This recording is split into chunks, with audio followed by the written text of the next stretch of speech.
droits soient respectés, pour que vos enfants aient une bonne instruction, pour que le problème de l'environnement soit respecté, c'est le choix de la personne qui va conduire le pays. Ça veut tout simplement dire que si vous avez de mauvais dirigeants, les femmes ne seront pas respectées.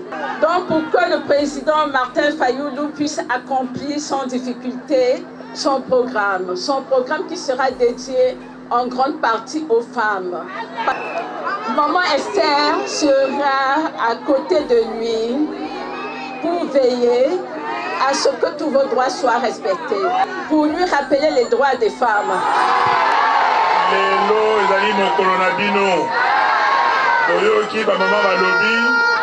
Maman Fayulu pe a lobby, kana yeka kapona kopesa bino.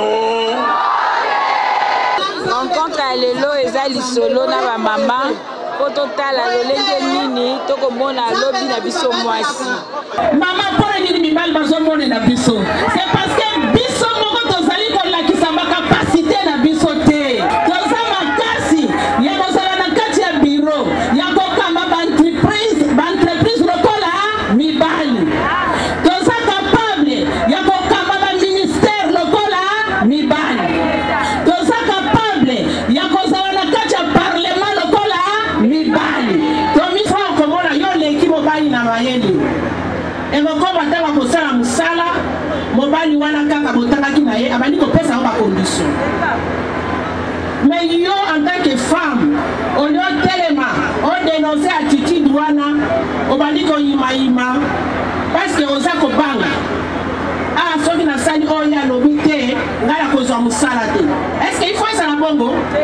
Je demande aujourd'hui que pour l'amour que vous avez porté pour maman Charlotte Massiala, c'est une dame qui a représenté valablement SID au sein du Parlement, en tenant compte de toutes les valeurs que vous défendez au niveau de l'SID. Elle était d'une intégrité, elle était d'une probité, donc vraiment, pour ceux qui ont quand même encore de l'affection pour elle, imitez l'exemple de maman Charlotte. Tozali basi oyo toza kofungwa tofongoli misu na biso po tolingi lisusu lokuta e continuer na mboka na biso te. Boso ayebisaka nga boy. Mama wana alobaka bongo, alobaka pona nini? Mama wana alobaka likolo nzala. Est-ce que mboso talanga bien? Eh oui. Talanga bien mboso. Na boti bana awa na kisasa na tangi si bango ana kisasa bana mususu batangi na campus opesa ngambongo te na lelo na gouvernement te atangi silanga bana mboso keba mbala boni onga na lelo nzala tango yo zala kana gouvernement te na ndako na yo.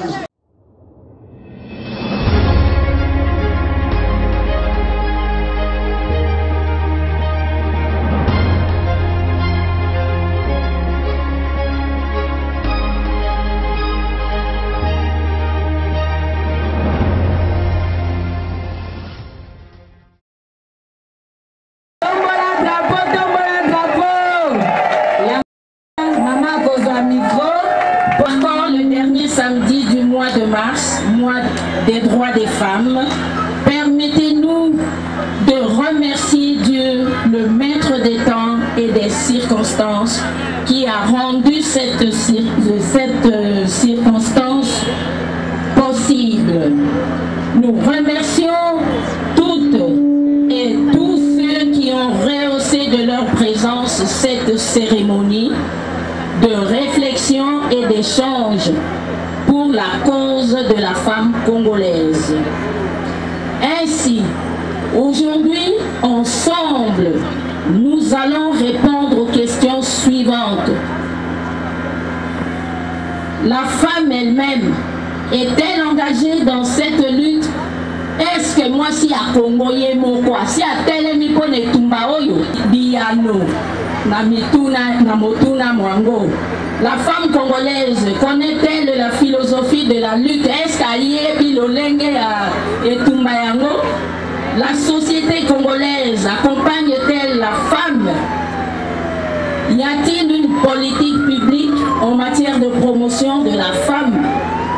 Avant de clore ce mot, nous devons nous acquitter d'un devoir devoir sacré, celui de remercier le président élu Martin Fayulu Madidi pour son attention particulière sur la question de la femme.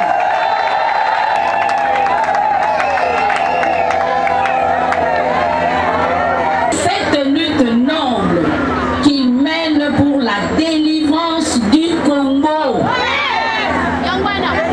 Distinguée première dame, distingués invités, distingués ma maman Yafek, cordial bienvenue Boye Ibolam. Je vous remercie. Mokili Mobimba, pour le mois de mars, va célébrer journée de la femme, journée des droits de la femme. Moi, s'il faut te yébake, tu as mutuya makas. Alors, pendant Moula Oyo, Mokili Mobima, Temba Pesa qui est allé, égalitaire aujourd'hui pour un avenir durable. Ma maman Mbote, égalité Zalini. Et Sénéli va traiter Bisso, Basina Mibali, Ndenge Moko. Maman, il faut que yeba droit na yo. Na esika musala. Yeba droit na yo. Ba traiter Bisso na se Mibali te. To zali Bisso nyoso, Ndenge Moko. Et ça la nakata partie na Bisso. To zala nakana se Mibali te. Bisso nyoso to zali Ndenge Moko.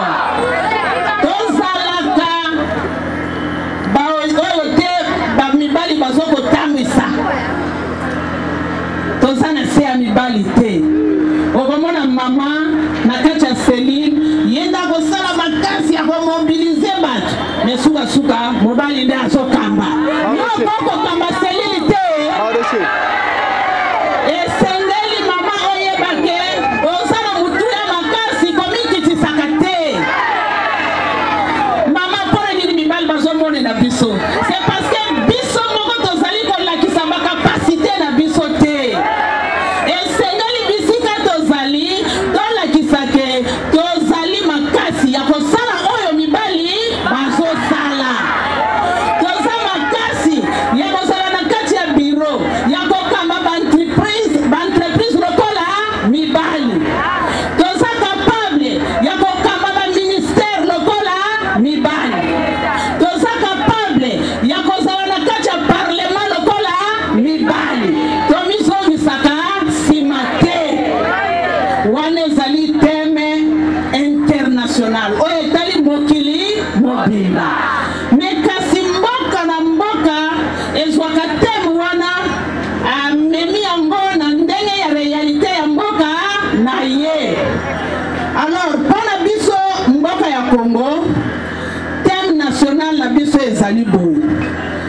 promouvoir l'autonomisation des femmes et des filles dans le contexte de la lutte contre les changements climatiques et la réduction des risques de catastrophes. Maman Mbote, kuna tozana ba concept oyo eza nécessaire. Tozomona kuna promouvoir, c'est-à-dire encourager moi-ci, pousser moi-ci, inciter moi-ci, na autonomisation. Moi-ci Sengeli Azala autonome. Moi-ci Sengeli Azala indépendante. Moi-ci Sengeli Azala qui s'aboka sinaye. Alors que ngai pena za capable ya kosala eloko boye. Donc tozoko la qui s'amakasi na biso, de tozoko ngisa société na biso, de développement na biso ekozala malam. De toyeba ko bongisa ba vie ya bana na biso. Mais soki to tala kaka mibali kaka basala ka mama eza pasi. Esengeli mama a contribuer na makasi on zamba pesio, na mayele on zamba pesio, na banya on zamba pesio kozonga kasima te esengeli na yo ko contribuer. Ba mama basala ki biso ka to tinga la kananda to lambela ka bango. Basala ki biso ka poto te ka mapa to te ka banguba. Basala ki biso ka poto te ka bato na matali ki bala to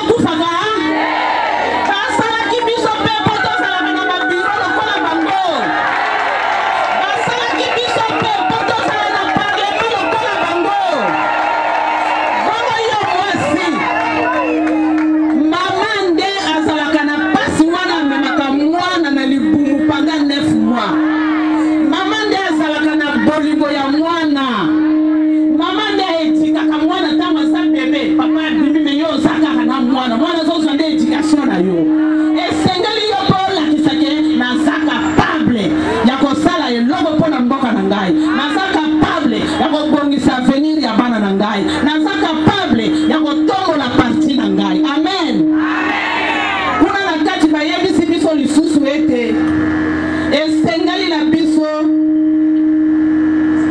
encourager autonomisation pour lutter contre les changements climatiques. Changement climatique bandeko ezani. Dans ce monde lelo, moi makasi.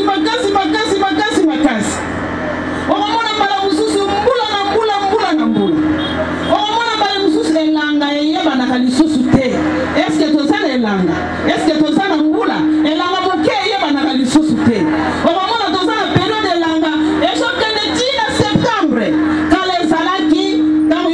déjà na août surtout na bamboka déjà milanga banoni okomona mbula ebandi déjà kobeta minone ebandi déjà kobima mais lelo ekoma 10 septembre moyo elanga ezokontinue nyonso wana ezali nini changement climatique wana eza di ya nini eza di ya misala oyo biso bato tozosala activité oyo mutu azosala nde ezobongola climat lokola nini okomona zamba nyonso tozokata banzete nyonso tokati tokoma kaka kosala makala partout banzete moyen ezala eza te yango nde ezochange baclimat okomona baizine na kati ya ville awa izine bamilinga wana ya izine nde ezokochauffe ezopesa temperature ya makasi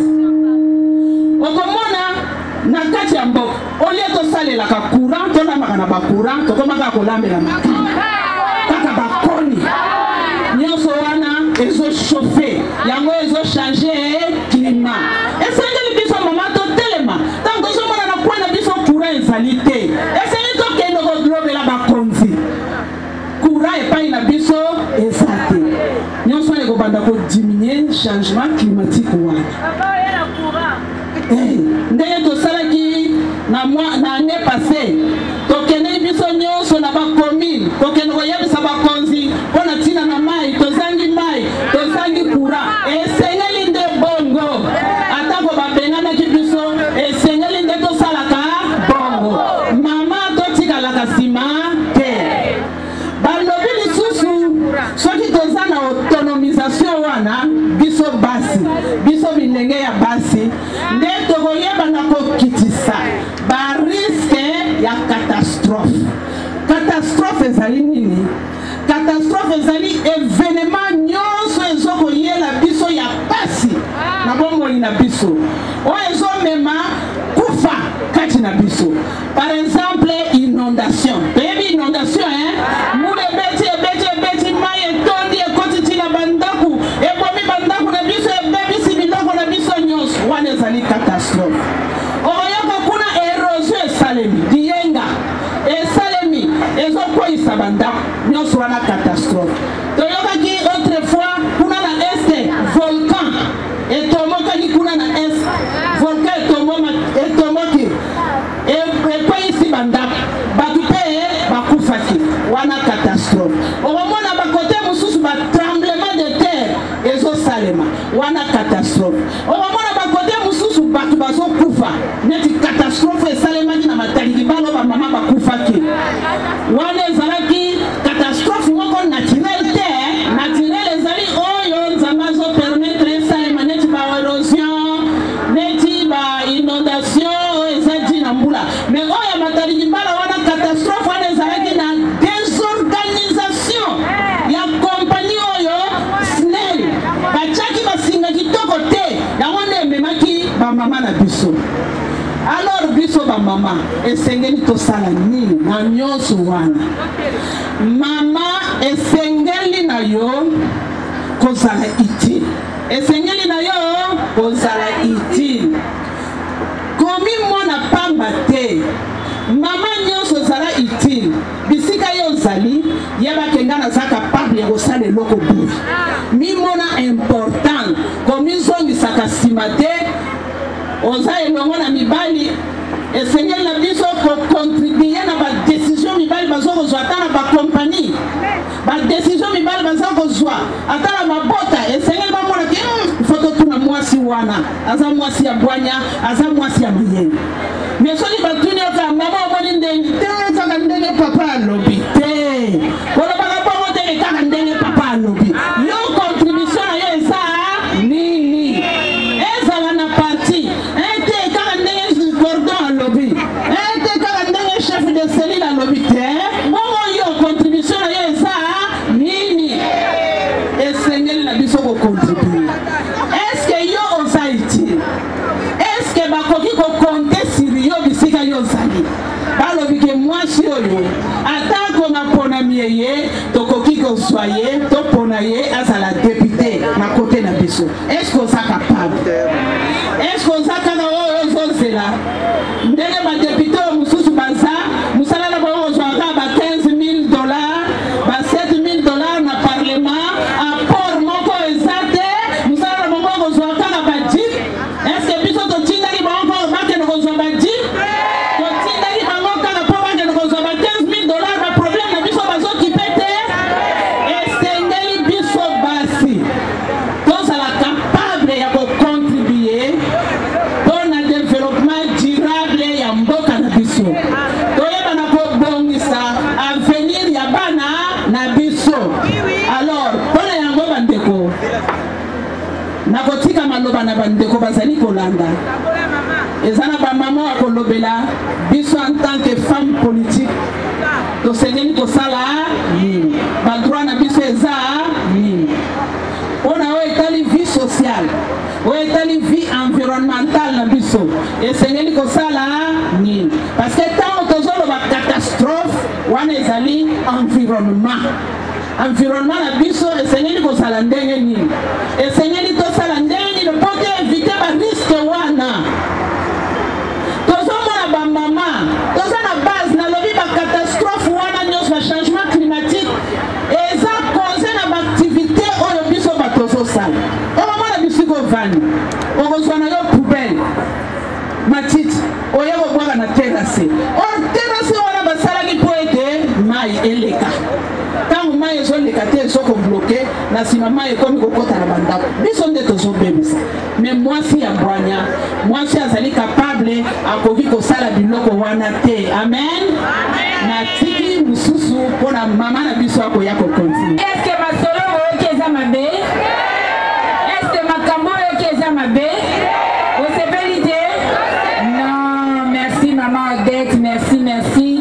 DJ Chela biso na nuzembo na biso to lingana.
sujet oyo etali biso bafemme congolaise, surtout bafemme ya SID.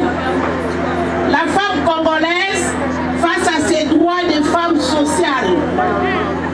Biso ba maman, biso nde, maman de Kalobi, biso nde tokumba kazeni.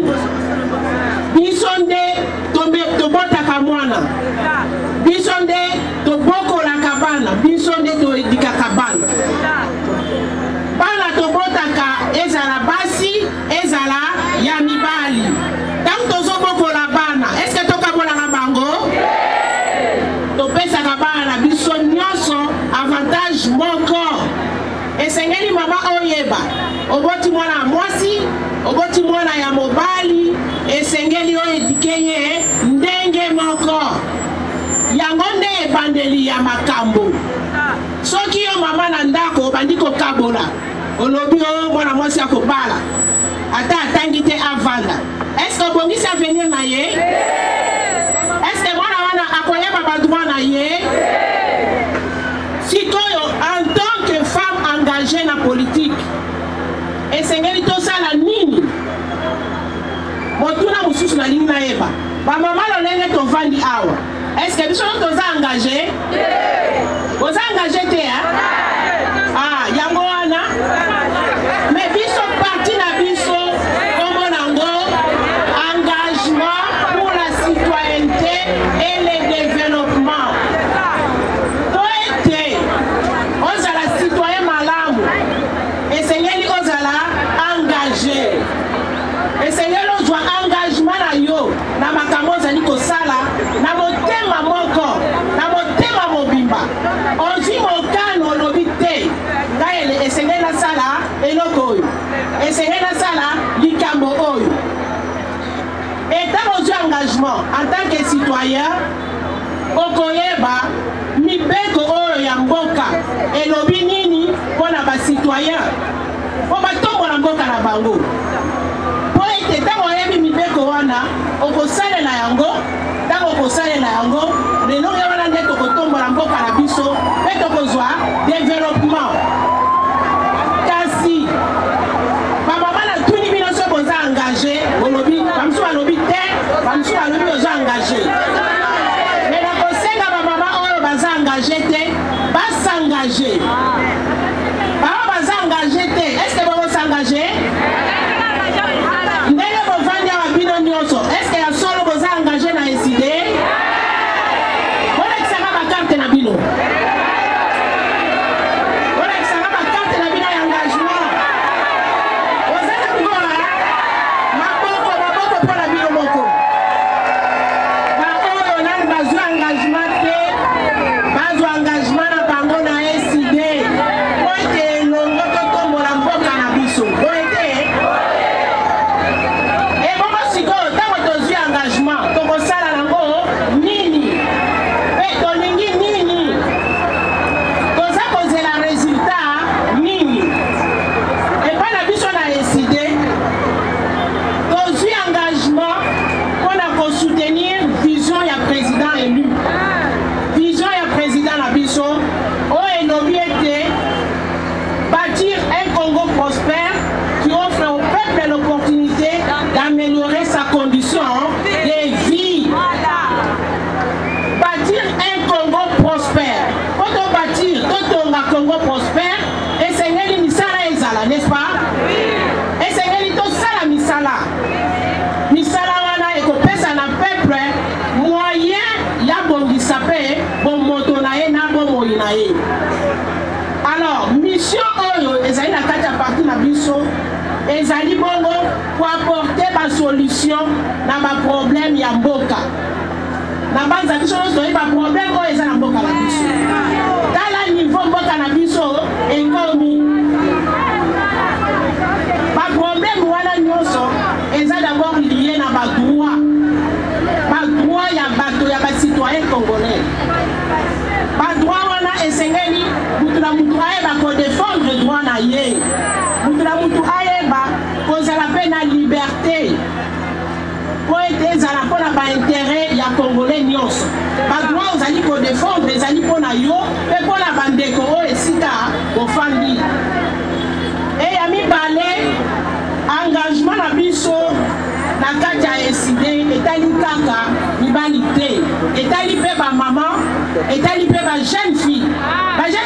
bozali awa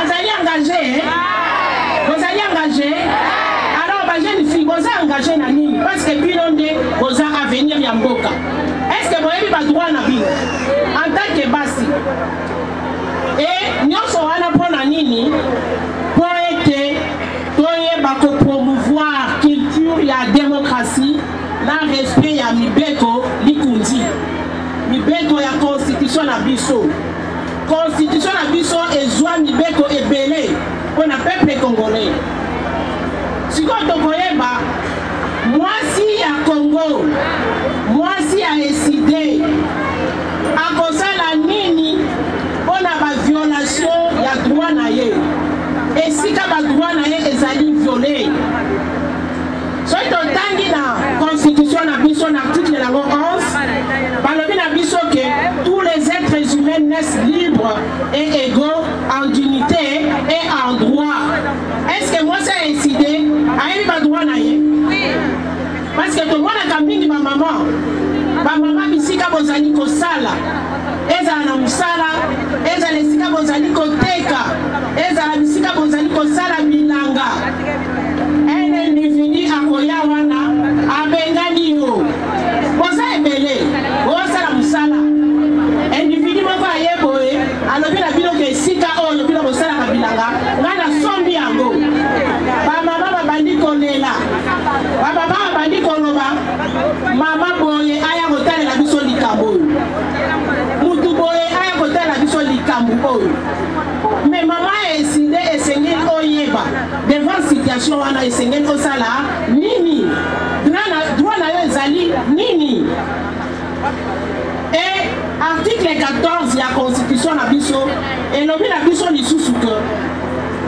pouvoir public esengeli atalela élimination ya baforme nyonso ya discrimination ya basi tozalaka na discrimination tokokotanga biso nyonso totangi elongo des fois okomona yo leki mobali na mayele ekokoma ntanga kosala mosala mobali wana kaka botangaki na ye abandi kopesa yango bacondition mais yo en tant que femme olio telema odénonce attitude wana obandi koyimayima parce que oza kobanga soki nasali oyo alobi te ngai nakozwa mosala te est ce que il faut ezala bongo mais maintenant bino esengeli bosala nini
esengeli toyeba ete esengeli kotinda bana nyonso na kelasi ezala mwasi ezala ya mobali soki yango ezali kokokisama te bato wana esengeli tosala nini tobengana bango. Voilà, merci. Toi mosusu ezali bongo ya santé tozali komona lolenge nini l'hôpital na biso ezali talo. Maman akozala malade, moi nazali malade ake na hôpital, bakoki akozwa ba soins primaires ezali te. Alors que la constitution esengeli kopesa ba maman droit na santé pe batu nyonso ba citoyen congolais nyonso. Kasi boni, est-ce que l'état na biso ye moko asi atongi ba hôpitaux? Ba hôpitaux eza mingi te. Pe moi muke o ezali eza na état moko ya mabe. Mingi ba privé basali ba hôpitaux na bango, mais ezali ko coûter cher. Moyen batu nyonso baza droit na santé ezali te. Maman esengeli oyeba ko réclamer droit na yo. Il faut oyeba. Et lisusu tozali na droit ya information. Kasi wana ngana kotemela biso ba maman. Ba maman mingi tolinga koyeba information te. Tolinga kolanda oyo eza koleka na mboka te. Merci, merci pour la maman balanda kama Chantal. Merci beaucoup. Bon, ça tokana. Balanda kama Chantal. Est-ce que vous parlez nyonso ma Chantal ateaka?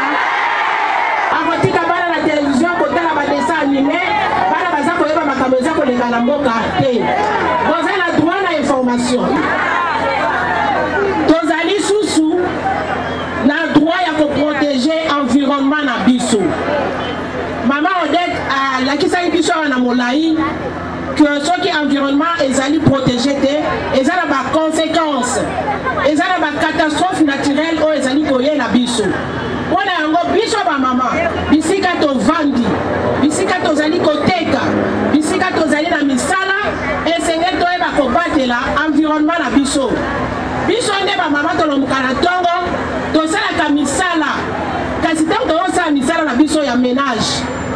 Basalite na biso totyaka yango wapi? Est-ce que toyebaka kogere yango? Ah, mpona nini? Esengeli toyeba kogere badeshe na biso, toyeba esika nini tokotia yango. Soki na quartier na yo esika ezali te, esengeli botuna bakonzi ya quartier ya commune balakisa bino esika nini kotia badeshe wana. Parce que soki bozali kontasa wana balabala na bakaniveau ezali kobebisa mboka, n'est-ce pas? Ntango mbula ekobeta kaniveau etondi mai ekozongela biso wapi?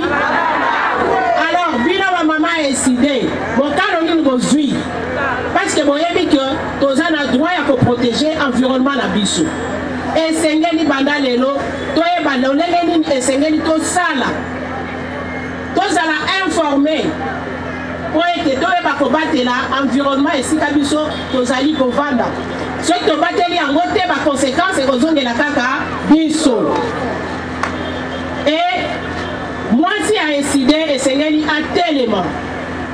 Mwasi nyonso femme congolaise esengeli azwa conscience ya pouvoir na ba capacité na ye. Na kati ya parti na biso tozali pe na besoin ya ba maman o bazali engagé bazala ebele. Mais kati na bino est-ce que ya solo lelo bokoki kotelema bino pe koza engagement politique mpona koservir mboka? Ya solo bozali esengeli tomona bino engagement na bino ezala total. Na banza ndenge natunaki bao bazangi carte ya membre ya SID, désormais basanrole bazwa bakarte na bango pe bayeba koservir parti à la base na baselile esika bozali na basous-section pe na basection na bino boete.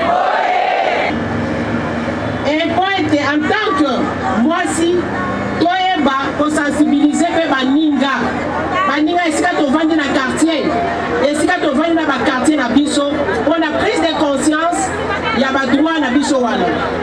Na yango esengeli mpe togere malamu environnement na biso. Biso peuple totikali mikorebele na badoute parce que tozangi un leadership compétent na kati ya mboka na biso. Mais kala te mapona maison ya na 2023. Ino ba mama kana ba okende kosala vote na bino. Ndana kosenga na biso banso toyeba ndenge nini kosangager résolument na kodéfendre ba droit na biso.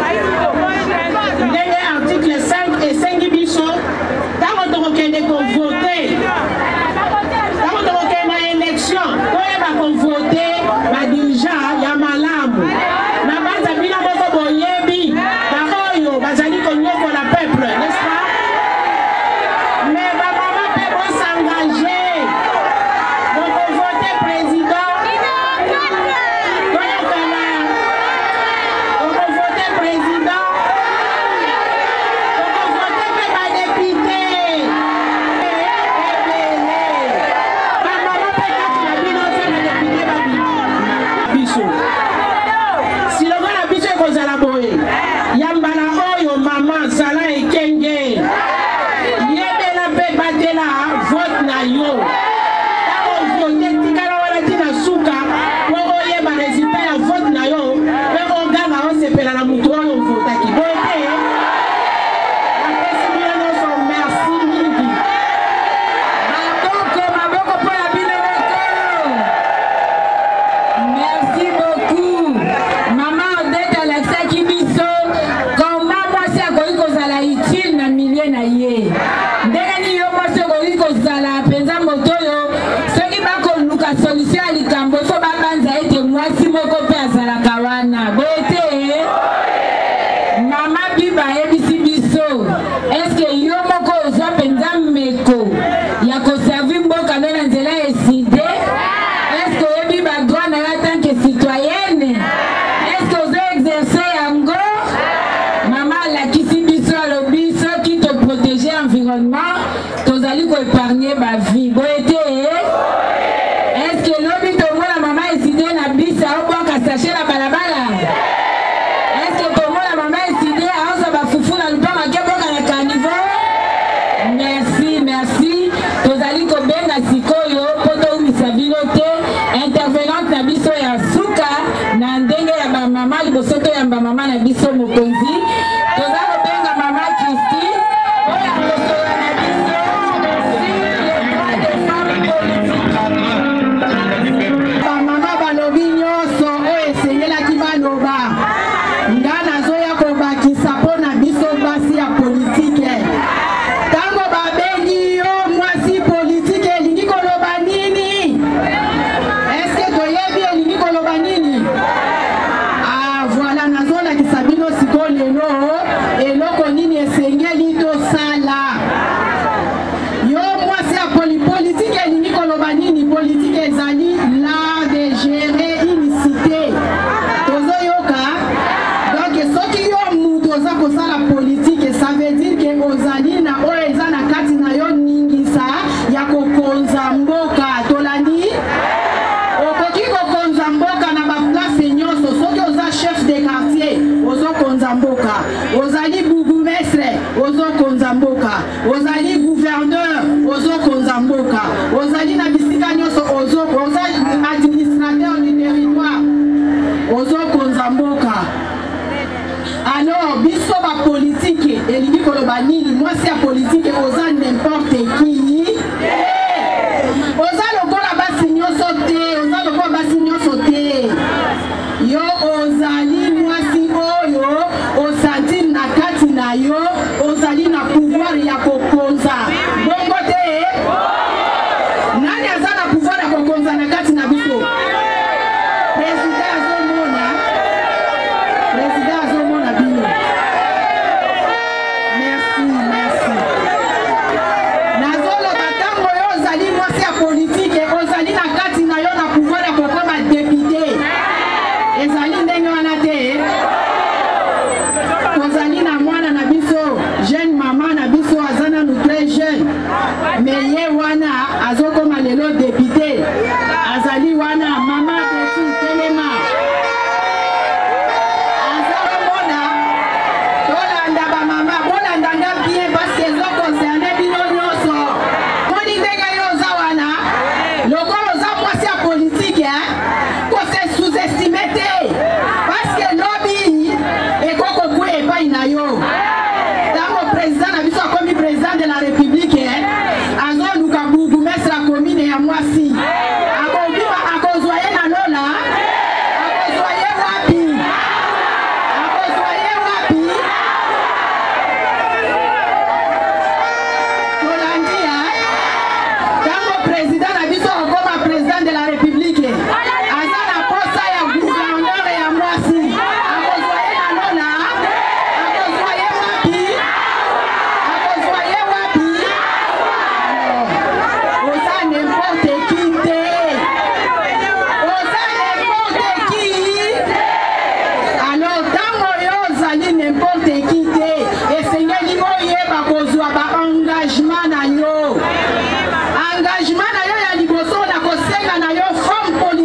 important, hein?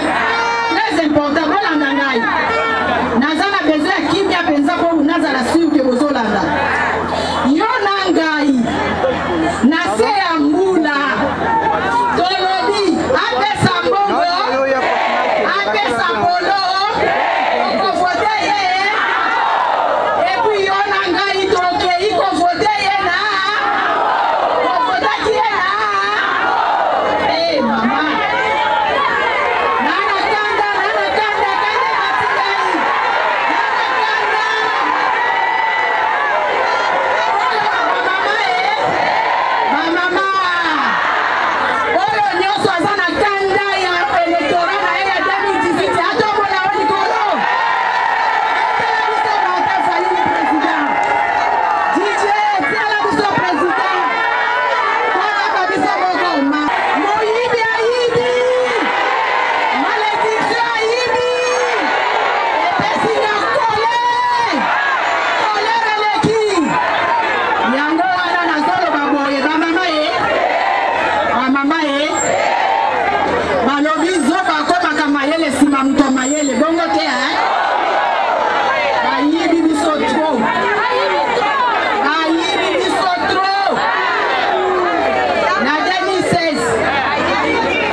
Pour maman, est-ce que vous savez comment la présidente?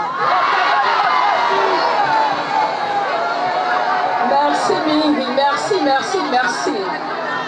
Bon, je remercie tous les moments de APEC qui ont organisé cette manifestation. Et je vous remercie parce que vous avez rehaussé cette manifestation de votre présence. On voit l'amour que vous portez pour votre président. Vraiment merci. Les différentes intervenantes ont brossé le sujet du mois de mars en profondeur. Donc, elles étaient vraiment à la hauteur et chacune a approfondi la partie de l'exposé qui lui revenait. Merci infiniment. Merci.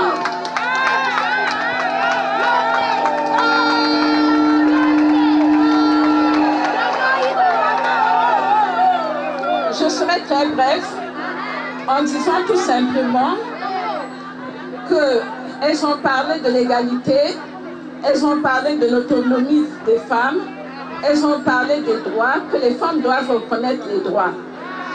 Mais pour en arriver là, il faut quand même une bonne instruction pour être très bien représenté dans les institutions. Au sein de l'ECD, il faut reconnaître qu'il y a quand même des femmes de valeur.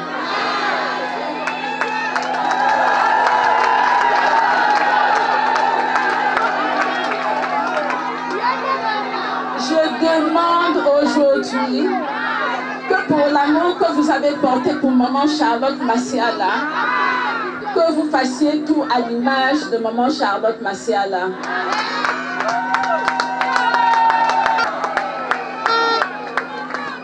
Parce que c'est une dame qui a représenté valablement ECD au sein du Parlement, en tenant compte de toutes les valeurs que vous défendez au niveau de l'ECD. Elle était d'une intégrité, elle était d'une probité, donc vraiment, pour ceux qui ont quand même encore de l'affection pour elle, imitez l'exemple de maman Charlotte.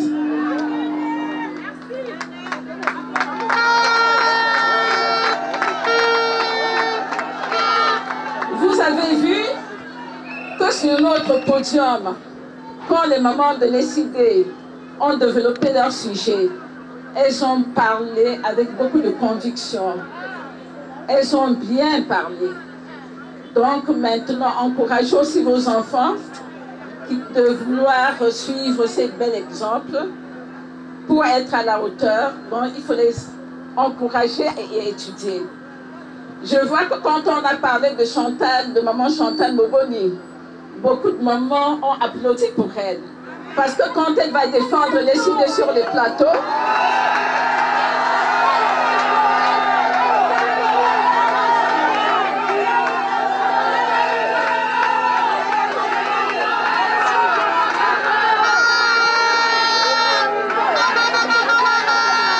est-ce qu'il y a des hommes qui arrivent à mettre à genoux maman Chantal quand il y a un débat? Non! Elle est à la hauteur. Elle est vraiment à la hauteur. Bon, comme je ne vais pas m'appesantir sur tous les sujets que les femmes ont développés, je vais tout simplement vous dire quelque chose. Le président Martin Fayoulou a dans son cœur les mamans.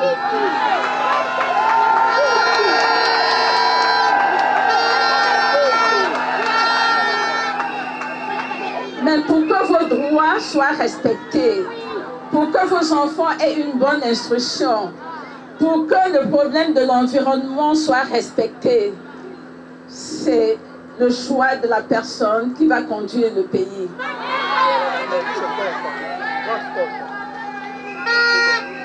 Ça veut tout simplement dire que si vous avez de mauvais dirigeants, les femmes ne seront pas respectées. Donc c'est pour cela qu'il est important qu'en 2023, si les mamans veulent se retrouver dans les institutions, si vous voulez que vos enfants étudient paisiblement, choisissez correctement votre président.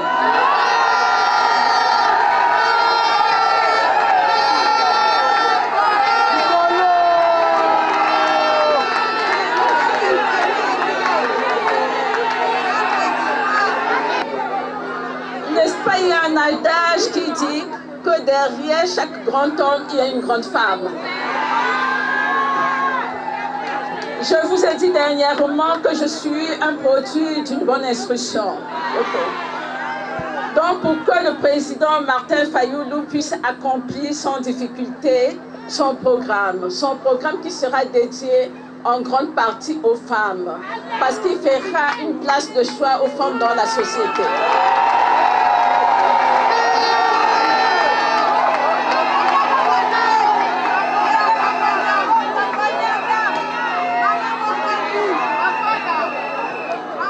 Esther sera à côté de lui pour veiller à ce que tous vos droits soient respectés.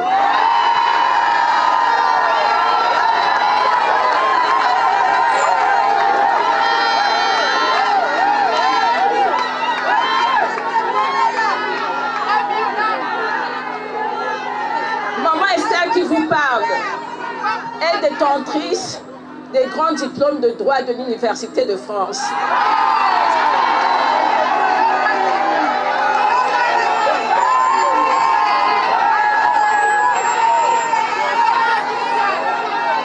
Et en tant que juriste, donc qui connaît mieux vos droits qu'une juriste, c'est maman qui sera à côté de votre président pour lui rappeler les droits des femmes.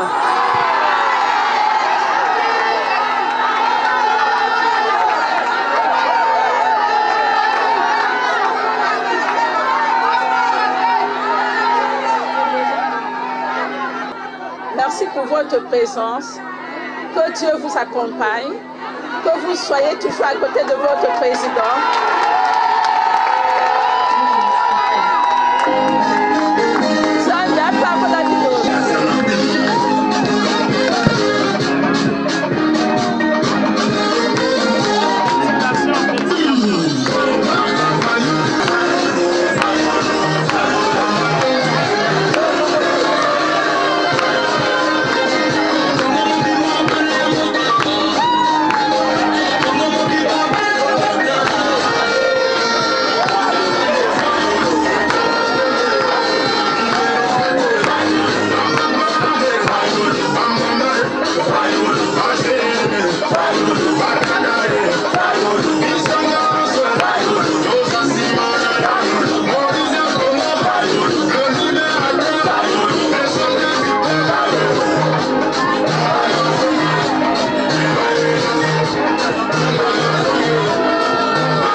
Maman Fayou nous paie à lobby. Kana yeka kapona kopesa bino. Bote pondenge to lobby to sali bana ekolo bo. Ekolo yango komo nango nini? Oyo babengi RDC loko ya. Tosala makasi po lisanga tokende tokoma epai wana eza boye te. Est-ce que moto akokabola biso? Est-ce que moto akokabola Congo? Toza na bolingo. Ndenge balobi Valérie ya liboso ya SID l'amour bolingo. Bolingo ya mboka pe bolingo ya biso na biso. Eza boye te. Toza na bolingo. Toza la kaka ekolo moko. Ndenge ba hero na biso baloba ekolo bo. Ekolo bo. Merci mingi. Nzambe azala na bino, Nzambe abatela bino.